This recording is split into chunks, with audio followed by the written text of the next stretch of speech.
तो फेंक नहीं सही थे, कहते धोने भी हैं। देख लपू झिंगुर, तेरी यही औकात है। चल उठ जा, लग जा काम पे।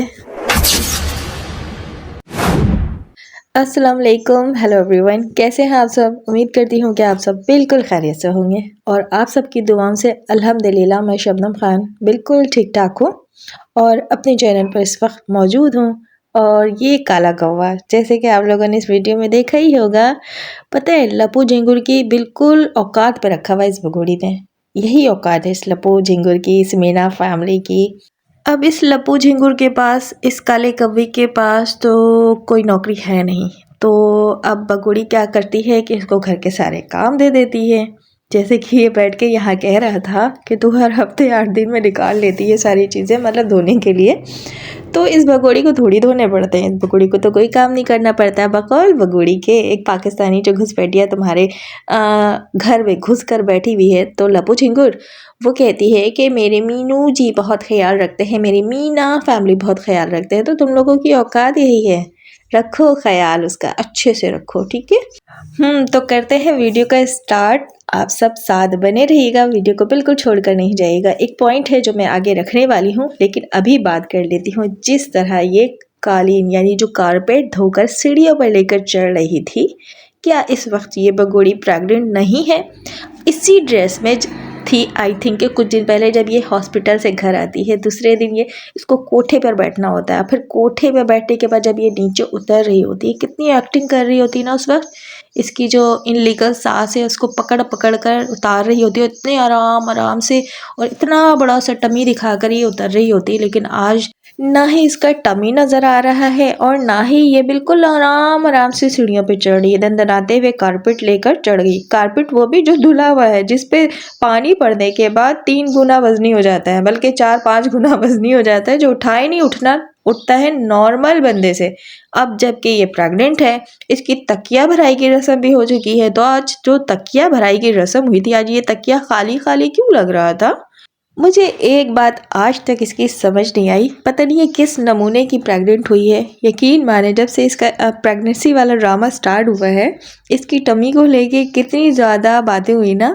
कभी 3 मंथ का हो जाता है इसका बेबी टमी, कभी सीधा 8 मंथ पे चला जाता है, फिर 5 मंथ पे आ जाता है, फिर अचानक से 12 मंथ का लगने लगता है। मतलब इस तरह का इसका बेबी टमी है। ये आया कि एलियन तो नहीं पैदा कर रही है, नॉर्मल बेबी तो 9 मंथ में वैसे पैदा हो जाता है, और 9 मंथ आते आते स्टेप बाय स्टेप आता है ना, पहले 2 मंथ, 3 मंथ, 4 मंथ, 5 मंथ का, इस तरह बेबी टमी ग्रो करता है, मतलब बेबी ग्रो करता है। लेकिन असल में इसका बेबी तो है ही नहीं, पिलो है। अब पिलो ये जल्दी जल्दी में कभी छोटा लगा लेती है, कभी बड़ा लगा लेती है, तो ये मिस्टेक ये करती है। अब जब हम यहाँ ला कर सच रखते हैं तो भगुड़ी को बहुत बुरा लग जाता है, फिर इसके रामू काका को भी बहुत बुरा लग जाता है, जिसके तिल्ले भैया के लोग इतनी बातें करते हैं, तकिया बोलते हैं, मुझे शर्म आती है। अच्छा रामू काका, आपको बड़ी शर्म आती है इस बात को लेके, लेकिन आपको तब शर्म नहीं आई जब आप कहते थे देसी घी है और लप्पू का बरदान की टेस्ट करिए और बला बला बला, बहुत सारी ऐसी बकवासें आपने की जिसको करते हुए आपको ज़रा भी शर्म नहीं आई। आपने बहन भाई के रिश्ते को ख़राब करके रख दिया है ये कहकर कि ये देसी घी है, मर्दानगी टेस्ट करती है, प्रेग्नेंट हो गई है, और बहुत सी ऐसी बातें जो मैं यहाँ पे करना नहीं चाहती। लेकिन दल्ले भैया, आप जो है ना इसके सैया हैं, भैया नहीं है। पता है जो रस्म आपने की ना, वो भाई नहीं करता है, वहाँ पे मर्द का कोई काम नहीं होता है, वहाँ पे शौहर का काम होता है। अगर मर्द की जगह होती है ना गोद भराई की रस्म, यानी जो तकिया भराई की रस्म आपने की ना, तो वहाँ पे लप्पू को बिठाना चाहिए था। आप क्यों बैठ गए? भगोड़ी की माला गले में आप डालते हैं, गोद भराई की रस्म में बगल में आप सज धज के दूल्हा बनकर बैठ जाते हैं। क्या बात है, सच बता दो ना, असल में क्या रिश्ता है? ये भैया के नाम पे सैया क्यों बन रहे हैं आप? हम सब अंधे थोड़ी हैं, हमें अच्छे से पता है कि ये सारी जो हरकतें आपकी, और जैसे कि जब इनलीगल शादी करा रहे थे, सिंदूर भरते वक्त भी वहाँ पे आपने हाथ रखा हुआ था, फिर अपने फिंगर की रिंग निकाल के लप्पू को दिए पहनाने के लिए। सारी बातें तो हमारे सामने रखी हुई है, हमने देखी हुई हैं। तो किस बेस पर और किस एंगल से आप इसके भैया लगते हो और कहते हो कि मैं भैया हूँ? भैया नहीं, असल में सैया है, वो भी दल्ले सैया। और तल्ले भैया, आप जो दलाली कर रहे हो मुसलसल 2 साल से इस भगोड़ी को हिंदुस्तान में रोकने के लिए, तो ये दलाली कब तक चलेगी? कब तक आप इसके दलाली वाले पैसे खाओगे? मतलब वो ठुमके वाले, मतलब आप तो दलाल हो ना, ठुमके वाले पैसे खाओगे। कब तक ये ठुमके लगाती रहेगी, कब तक यूट्यूब का खेल होता रहेगा, कब तक ये 2-2 रुपए के माइक वाले को आप लाते रहोगे। अच्छा जी हाँ, ठुमके की बात पर याद आया, जब पिलो भराई का रस्म किया जा रहा था, एक औरत को पकड़कर सामने लाया जाता है, ग्लासेस पहनी हुई होती है, हाथों में घड़ी भी होता है, जो घड़ी को बार बार सेट कर रही होती है। उसको डांस करने के लिए लप्पू, झिंगुर, मीना फैमिली कह रही होती है, और साथ में एक और औरत थी, पतली दुबली सी। तो दल्ले भैया आप बताइए ना, उसमें से एक आपकी सिक्योरिटी थी और एक आपकी वाइफ थी, है ना? जहाँ तक मुझे सुनने को मिल रहा है, वैसे मैंने आपकी दल्ले भैया वाइफ को नहीं देखा है, क्योंकि ऐसी जगह आप शायद लाना पसंद नहीं करते। जब उन 2 औरतों को नचाने की कोशिश की जा रही थी, तो फिर आप उन 2 औरतों को घूर कर क्यों देख रहे थे, आंखों से इशारा क्यों कर रहे थे कि साइड हो जाओ, इस कोठे वाली को नाचने दो, क्योंकि यह है कोठे वाली, तुम लोग कोठे वाली नहीं हो, सिर्फ इस कोठे वाली के पैसे पे हम राज करते हैं। तुम लोग साइड हो जाओ, कोठे पे आप अपना नाच नहीं दिखाओ, वरना सोशल मीडिया पर वीडियो वायरल हो जाएगी। तो अब्दुल्ले भैया आपने उन 2 औरतों को साइड क्यों किया? जब आप सीमा को इतना सपोर्ट करते हो, तो अपने साथ लाई हुई औरतों को भी नाचने देना चाहिए था ना, क्यों नहीं नाचने दिया? क्योंकि खुद की औरतें इज्जतदार, और जो पाकिस्तानी आई है सीमा भगोड़ी, वो कोठे वाली, और कोठे वाली बनाकर रखा आपने ही है असल में उसको। लेकिन उस बेवकूफ़ को, कोठे वाली को समझ नहीं आ रहा ना कि ये जो दल्ले भैया है, ये असल में तुझे कोठे पर ही एक दिन बैठा कर रहेंगे। तेरी आँख कब खुलेगी पता नहीं भगोड़ी। अच्छा, यहाँ पर एक और चमची की बात कर लेती हूँ, इसकी चमची चाची। फिर आगे एक और पॉइंट्स में रखने वाली हूँ, साथ बने रहिएगा, छोड़कर नहीं जाइएगा। तो चमची चाची इस भगोड़ी को साग ला कर देती है। चमची चाची को बहुत फिक्र है कि भगोड़ी को साग पसंद है, और साग एंड का सीज़न चल रहा है, तो साग ख़त्म हो जाएगा। पता नहीं कहाँ से चोरी करके ये चमची चाची ने इस भगोड़ी को आकर साग ला के दे ही दिया। अब चमची चाची इस भगोड़ी की चमचागिरी नहीं करेंगी, तो उसकी चैनल की प्रमोशन कैसी होगी, उसकी चैनल पे व्यूज़ कैसे आएंगे, फिर भगोड़ी जो है अपने आप को इसकी वीडियो में कैसे आने देगी। अब जो चमची चाची सालन बनाकर देती हैं, मटर आलू बहुत पसंद है इस भगोड़ी को। लेकिन भगोड़ी मैं बताती हूँ तुझे कि चमची चाची तो लहसुन भी खाती है, प्याज भी खाती है, बल्कि तुझे पता है अच्छे से, लेकिन तू तो कहती है कि हम लहसुन प्याज नहीं खाते, हमने त्याग दिया है क्योंकि तू सनातनी हो गई है। लेकिन चमची चाची तो ये सारी चीज़ें डालती है, फिर वहाँ के उस घर की तू सालन खाती है, तो फिर तेरा सनातन धर्म भ्रष्ट नहीं हो जाता? ऐसे यही कहते हैं ना, भ्रष्ट हो जाना धर्म।